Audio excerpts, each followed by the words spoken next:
Hello, beautiful people. Lately, life has involved a lot more movement than usual. And by movement, I mean actually moving from place to place. I mean suitcases, boarding passes, and actual moments of standing in security lines, wondering why this all seems so complicated now, and it was so much more simple as a 15-year-old girl 45 years ago. So, what's going on, you're asking? In a relatively short stretch of time, I made two trips. First, I went to Florida to spend time with my mom while she was down in Boca Raton. Then I came home for just a couple of days before turning right around and heading to the Twin Cities for Passover and more family time. That kind of quick turnaround can be a lot for anyone. But if you live with multiple sclerosis, you know that travel isn't just travel. Travel means logistics. Travel means energy management. Travel means medication timing.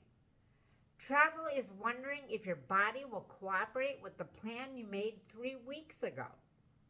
And lately, travel also comes with a little extra background tension because airports feel different these days.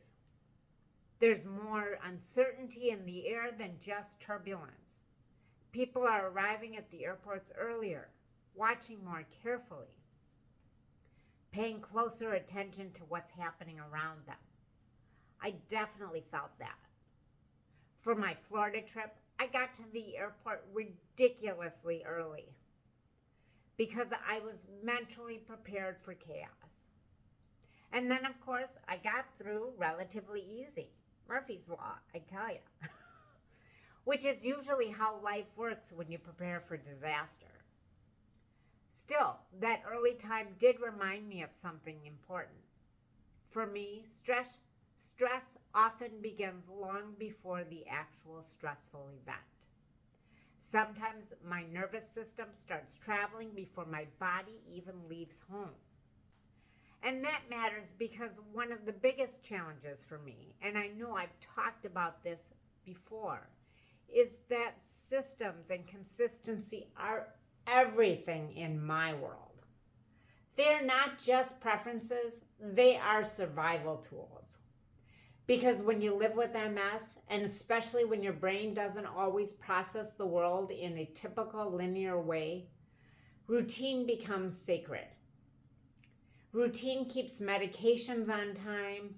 Routine keeps energy from crashing. Routine keeps the day from quietly unraveling in ways other people may never even notice. At home, I have systems for everything. I have systems for where things go and when things happen. It's how I remember what needs remembering. And when I leave home, even briefly, all of that gets disrupted. Suddenly, I'm sleeping in a hotel, living out of a suitcase, sharing space, eating at different times, being around more people than usual. And while all of that can be joyful, because both of these trips were meaningful and filled with people I love, it also means there's less quiet time than I'm used to. And that's when grounding becomes essential. As many of you know, I've practiced yoga for more than 25 years now. And one of the gifts that yoga has given me is an understanding that grounding is not just physical, it's energetic. Sometimes that means very simple things.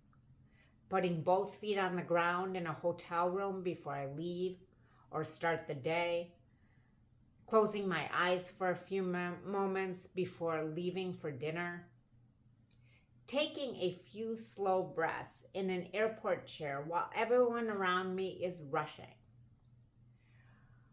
When I really get into my practice, it means returning to root chakra meditations. Those reminders that safety is not always about where you are physically, but about what your body believes in the moment. Because when I'm away from home, What I often need most is to remind myself of things like I am fully here. I am safe. I am grounded even while moving.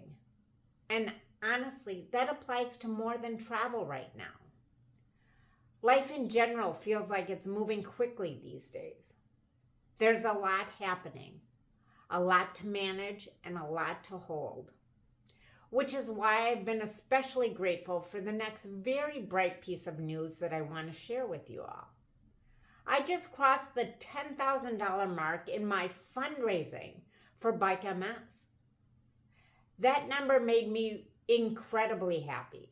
In fact, it brought me joy. And as many of you know, Joy is my middle name, literally. If you don't believe me, wait until my book comes out, and there's actually a chapter titled just that. My personal goal this year for Bike MS is $22,500, which is the highest goal I've ever set for myself. And our team goal is $45,000, representing 45 years of living and thriving with MS. That number still amazes me when I say it out loud. 45 years. There is still a long way to go, but crossing that first major threshold gave me such a sense of encouragement. Because it reminds me that even when life feels fast, even when routines get interrupted, even when airports and hotels and quick turnarounds challenge every system I rely on, there are still steady things underneath it all. The most important of which are the people like you all who continue showing up for me. All this is a nice reminder to me that sometimes grounded people still fly. Lately, I seem to be doing quite a bit of both. And one more thing before I wrap this one up. Since one of those recent trips brought me back to the Twin Cities for Passover with my family, I've been thinking a lot about the meaning of freedom.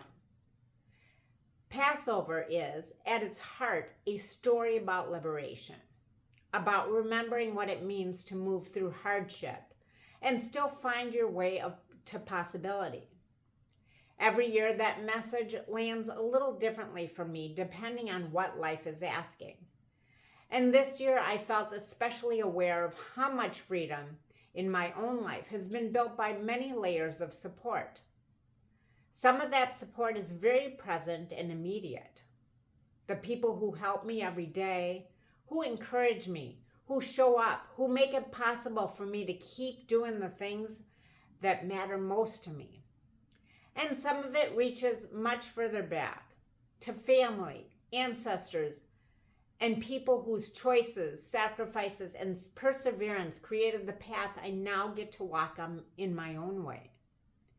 Living with MS means there are always limits I have to respect, but it also means I never take lightly the freedom I have. The freedom to travel, to gather, to keep telling my story, to advocate, to fundraise, and to keep building a life that still feels deeply my own. That kind of freedom deserves gratitude. And this season, I'm feeling a lot of it. Well, that's it for April. Ciao, ciao for now.